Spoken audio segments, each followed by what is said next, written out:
Hi, everyone, and welcome to the Fine Line Podcast. We have George Parnham with us, the Houston defense attorney best known for representing Andrea Yates and a longtime advocate for reforming how the justice system treats mental illness. Welcome to the podcast. Thank you so much for being with us. I can only imagine how busy you are, and you taking the time is really just so wonderful. So thank you. You're welcome. I wanted to go over what we're going to be talking about, and that's comparing your experience in the infamous Andrea Yates case to the headline case that many people are viewing now, the Lindsay Clancy trial. It's from your standpoint as a criminal defense attorney that is so valuable to us, your insight, your know-how, and what you've learned and what we still have to learn about this really fine line, which is where criminal law means mental illness. And that's what we're going to be trying to understand better during this conversation.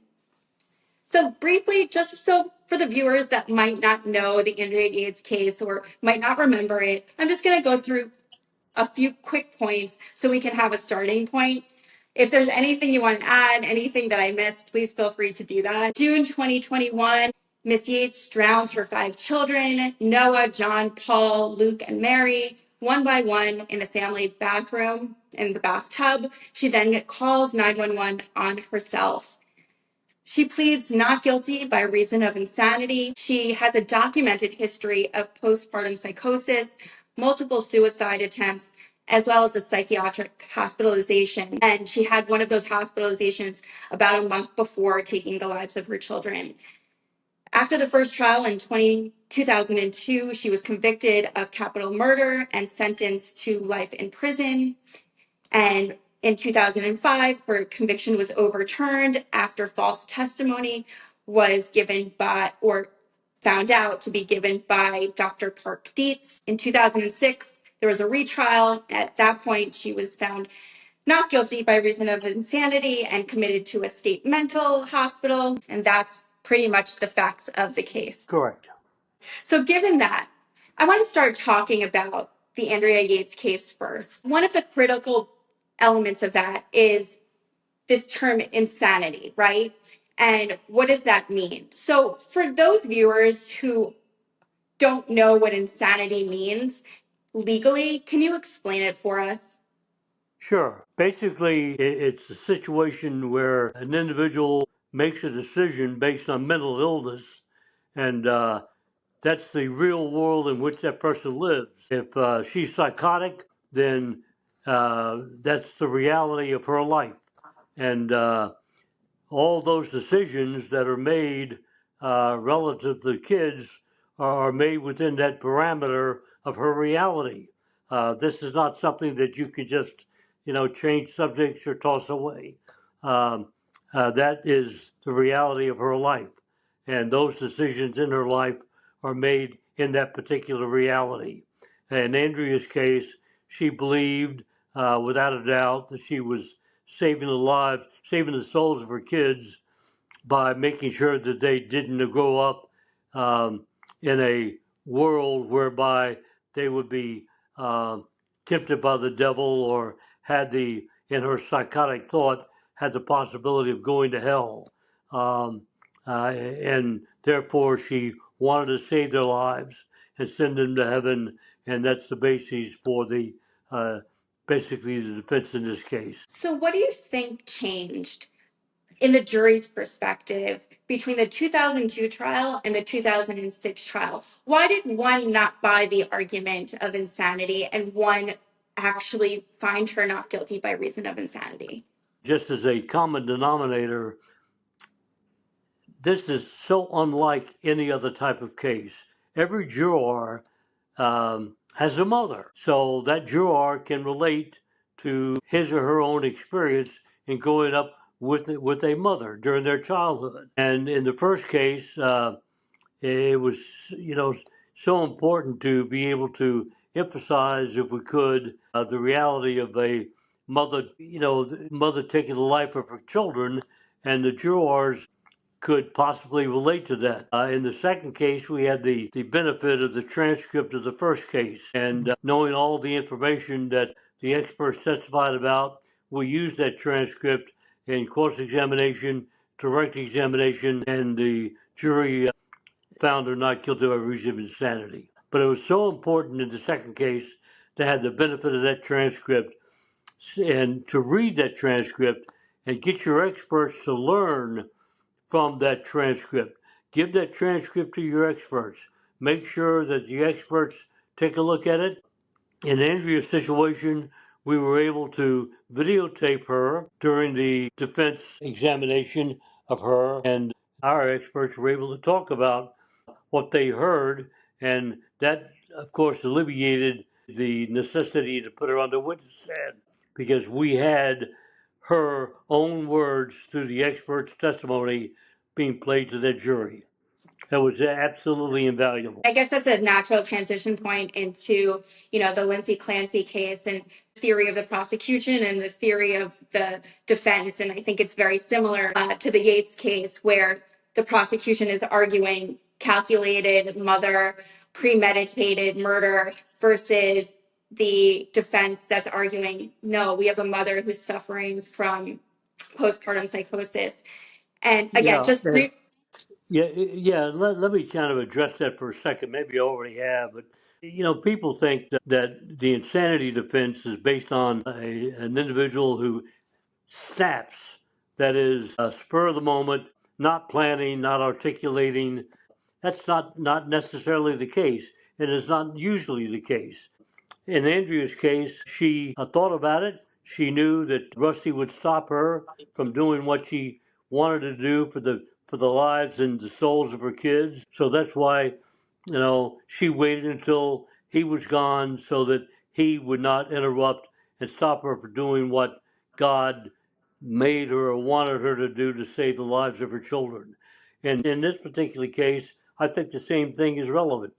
I think it's so important to take a look at it and to look at it from the view of the mother who decides what is best for her kids and wants to do that. And just because the husband is not there, or just because she waits until the husband is left, doesn't necessarily mean that she knew what she was doing was legally wrong. In Andrea's situation, she knew it was legally wrong, but she knew what she had to do to save the lives of her child. Absolutely. And again, just for the viewers, I'm going to give a quick little snippet of where we are with the Lindsay Clancy trial, and then we'll go into that a bit more. But just to make sure that everybody's on the same page, Lindsay was a former labor and delivery nurse working in Massachusetts. She's on trial for strangling her 3 children, which happened back in 2023. As you had mentioned, she had her husband go out to get some takeout food, some medication, and it was during that time period where she ended up taking the lives of her children and also jumping out of a 2-story window and ended up being paralyzed from the waist down. She's currently arguing that she's not guilty by reason of insanity, claiming that, again, it's this severe postpartum psychosis that caused her not to know the difference between right and wrong. The fact that the prosecution makes a point that her husband says, she was having one of her best days that day. Well, that's what the state will always emphasize to substantiate their view of premeditation. The fact of the matter is, a mother can have what ostensibly looks like a good day, yet in the back of her mind, because she knows what's right for her kids' lives, she waits until the husband's gone so that he won't stop her for doing what she needs to do for the sake of her lives, for the sake of her children's future. And in this particular situation, she probably knew that her husband would try to stop her from doing what she was doing because he didn't know what she knew in her psychotic state. And therefore, that doesn't necessarily speak to the whole issue of lack of insanity, premeditation. You take a look at ulterior motives. You strike out, the defense lawyers need to take a look at what ulterior motives are there out there, and you eliminate those, or you try to eliminate those. Spousal revenge, husband having an affair.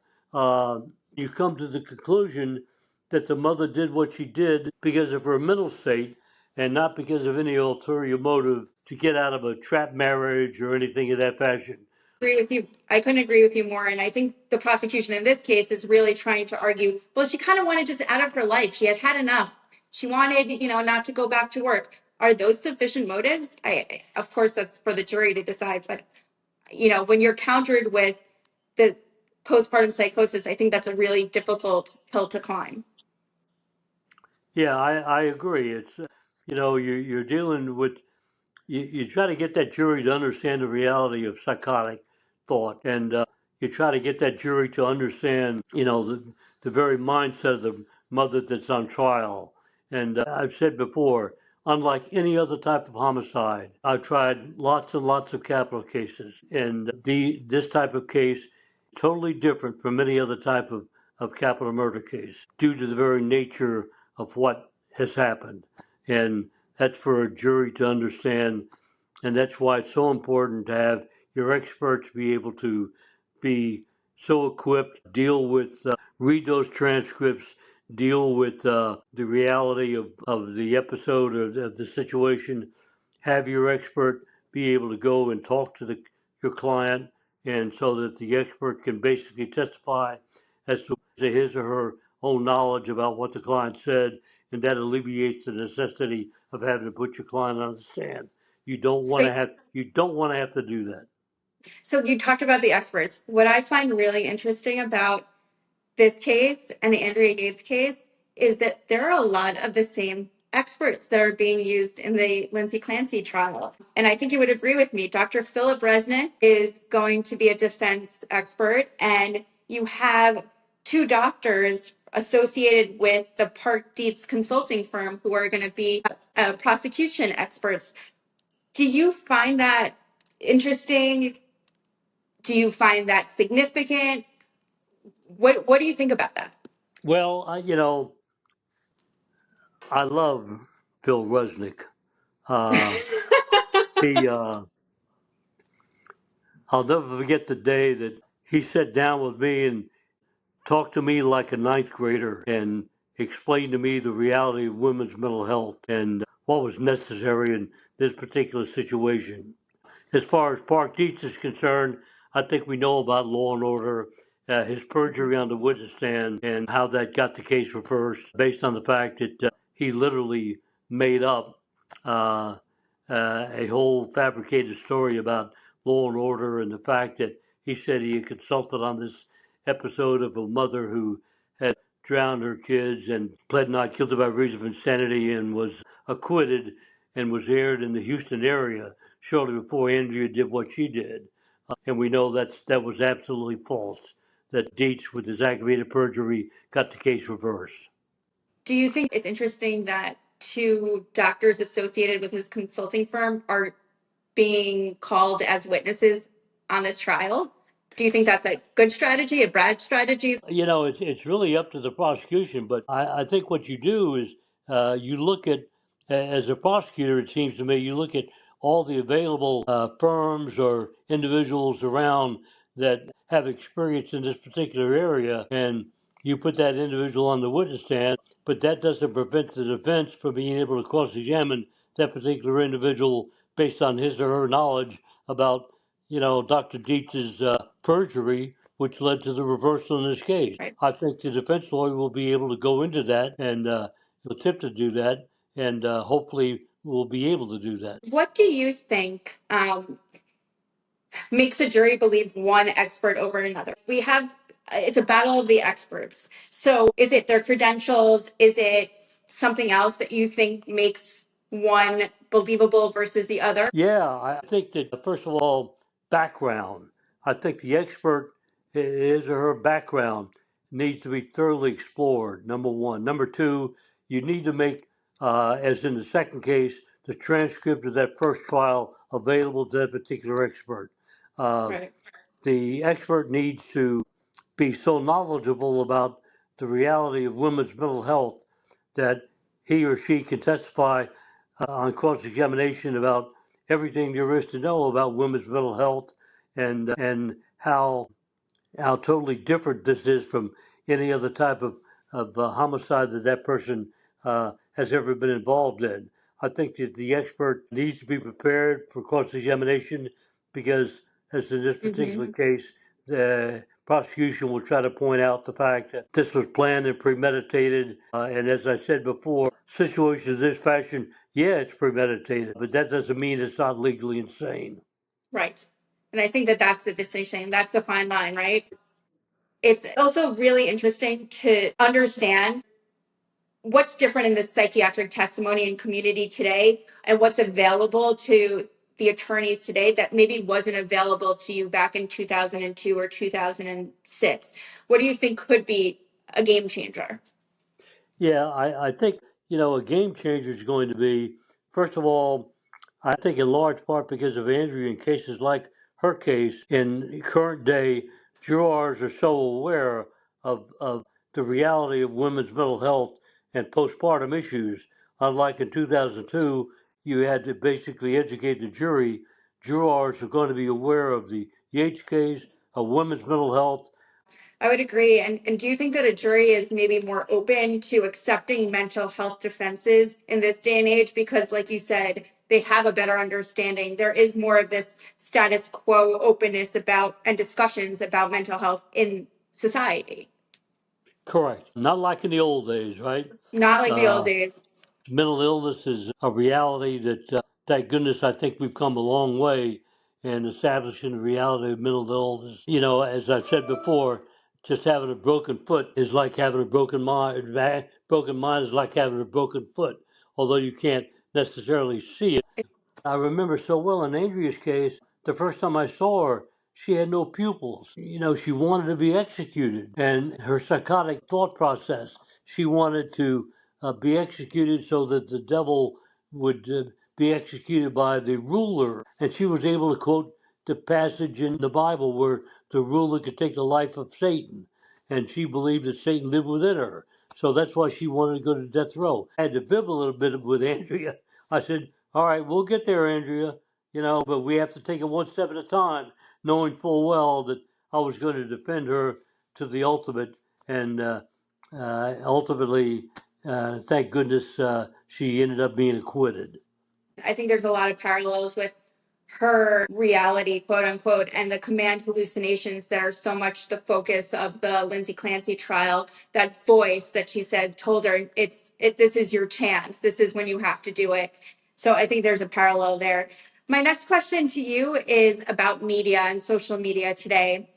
Do you think, I'm sure it cuts both ways, but do you think it's helping or hurting this court of public opinion? I believe just because the media is out there and talking about these situations, as in Andrew's case, the media was right on top of it and talked about everything about this whole issue and whether or not that influences a juror one way or the other. So my focus, as you know, I'm a medical malpractice attorney. Do you think that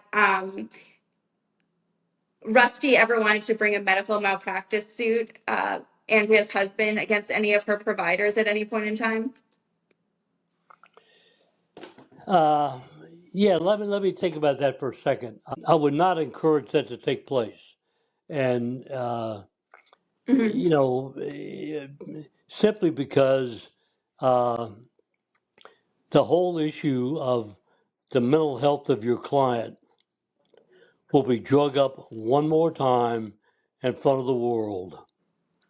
And in those particular type of cases, the expert will take the witness stand, will probably be asked to interview the mother again before that individual testifies. So I would stay away. Of course, that's not my call, but if I had my preference, I would stay away from any other type of court proceeding uh, that would necessitate uh, experts getting on the witness stand and having the luxury of having to interview your client again. After all these years, do you think that the Yates case was a legal victory, a medical victory, a family tragedy, or all of the above?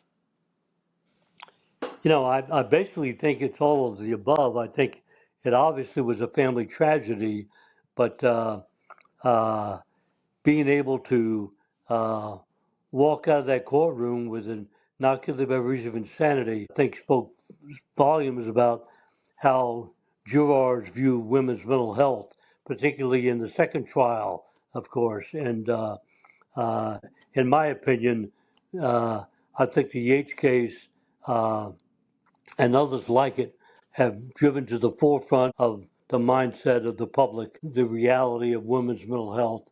I think that jurors understand the reality of mental illness much more so than they did before, and I think in large part it's due to Andrea's situation. I've had, thank goodness, the occasion to talk to bar associations across the country about women's mental health and the criminal justice system, and uh, bar associations, lawyers understand this. Do you think that Andrea or Lindsay should have? Say no to that, but the reality is that from a prosecutor standpoint, you have uh, deaths of kids, you have a person responsible for taking the lives of those children, and the prosecutor standpoint views that particular situation uh, as a criminal activity.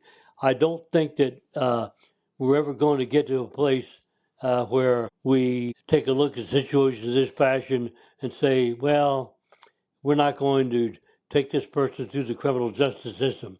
I think that anybody that really believes that, uh, and let's hope that at some point in time we're able to, reach that point. But Right. anybody that believes that and believes the criminal justice system won't be involved is, kind of in Never Never Land, right?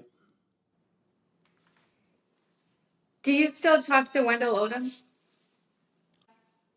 All the time. I just value Wendell's friendship and the lives we've spent together. This is an old man talking, okay?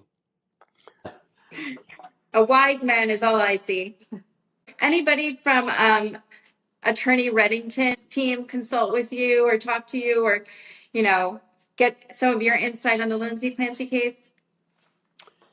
Yeah, as a matter of fact, somebody did reach out to me, and I think I referred them to uh, Resnick, and but we've had some communication. I'd be more than happy to give them the benefit of anything I can possibly share with them that might help them through that whole process, huh? Which I think would be invaluable because I really think you're the expert on this. I want to thank you so, so much for taking the time. You have been so insightful. I've learned so much. You've been so gracious as well. I wish you all the best. Again, so appreciative of you and your time.